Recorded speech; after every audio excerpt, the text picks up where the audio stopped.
Hey guys, welcome back to my channel. I'm Porcelain Piggy, and today we're gonna look into some little toys with very big stories. Today's big story begins with Super Monkey Ball, a video game that was released in 2001 for the GameCube. This tells the story of Ai Ai, Mei Mei, and Baby, who are a good family of monkeys that live peacefully in Jungle Island, until their antagonist, Gong Gong, the leader of the gorilla troop, comes on over and begins to take all the bananas for himself. In desperation, Ai Ai runs away, and out of fatigue, he collapses and goes to sleep. He dreams of the Grand Monkey, and the Grand Monkey tells him a secret spell that he should use when he wakes up if he ever wants to reach Banana Island, a place where he and his family could be safe and have all the bananas that he wants. Once Ai Ai wakes up, he uses the spell A Po, and in that provides him a plastic ball that keeps him safe from the gorilla and rises him into the sky so he can pass all these trials, these are the ones that we play in the game, until he's able to reach Banana Island. If you play as Gong Gong in the game, you will not be allowed to enter Banana Island and will be sent downwards once again, even if you do pass all the stages. Although Super Monkey Ball was not the very first incarnation of this game, it was one of its most popular ones due to its multiplayer, its story, and its addictability. Because of its success, there was so much more success for the brand, so much so that it was included in Sonic and Sega's All-Star Racing. And this video game actually leads us to our very first toy that we're going to be looking at, and that is Ai Ai's Banana Mobile from the Sonic and Sega All-Star Racing. I picked this up on my local flea market for just $1. This Ai Ai was produced by Jazzware, and he is about 2.5 inches long and 1.5 inches tall. His vehicle is so beautifully decorated and it has so many beautiful details that are taken into account. But I didn't just make this entire video about the history of it for this small toy. We also have one more toy to review, and this was released this year in Walmart by Jakks Pacific for just $10.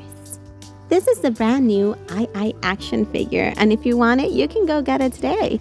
Unlike the other one, it's a little bit more rare and hard to find. This little Ai Ai comes with a ball, a platform, and a banana.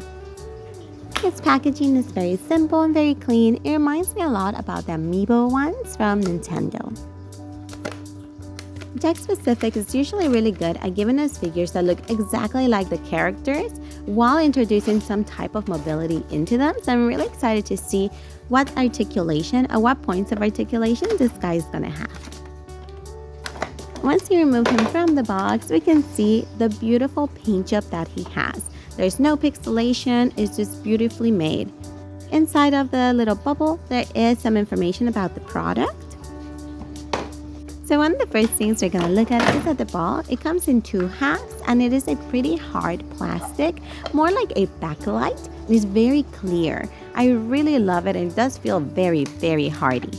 Next up was getting Ai Ai out of the packaging, and this was a little trickier than it looked. He really was eager to get out of there. He measures about 2.5 inches tall, including the little tuft of hair. He does have 8 points of articulation, being the arms. The place where the shirt and the hand meet does not have articulation. It's just very thin plastic that's a little malleable. His ankles do rotate.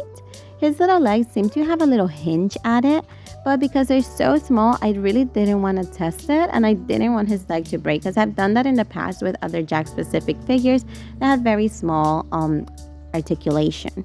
His waist does move, and one of my favorite things is that his head does pivot. It can go up and down and side to side. To be honest, this is a beautiful figure, so expect a lot of pictures from him. I'm really enjoying him. Next up, let's look at his coveted banana. There are instructions not on how to use the ball, but rather how to put the banana in his hand. You have to slide it from the bottom all the way to the top, and then he can firmly hold it. Next up, we do have the base. The base is a clear plastic with 3 little balls in the bottom and 2 little pegs for you to put his feet. You gotta note that the feet need to be pointing inwards, so that way he can snap in just perfectly.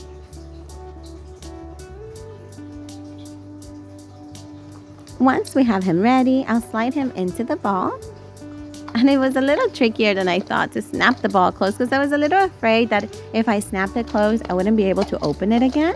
since it feels like a lot harder of plastic, and unlike a regular gacha ball, you can't really squeeze the sides to make it go free. But once it's inside, it has such a really cool system that the monkey tries to stay upright the whole time. Mostly if you spin him like a little bit slowly, but it's so good. So I went ahead and did the whole monkey ball style. I got one piece of wood that I had around my house and I began to balance him. And because of the weight of the plastic in the ball, the weight in the base, and the way that the monkey stands in it, it's so easy to control it. I'm actually thinking about creating a whole stage for him. It was a little bit of getting used to because this had no sides. This was like super hard mode, guys, okay? So I almost dropped him, and I did end up dropping him towards the end. But it resisted the fall, so it is a pretty hardy toy. I think my only complaint of this toy is that there's no phonic pronunciation for the character's name. Since the monkeys don't speak in the game, I never heard his name being spoken, so I couldn't figure out whether it was AA or II and had to re-record all the audio for this video because of it. I hope you guys enjoyed the video. Please don't forget to like, comment, and subscribe, and I'll see you again next time. Bye!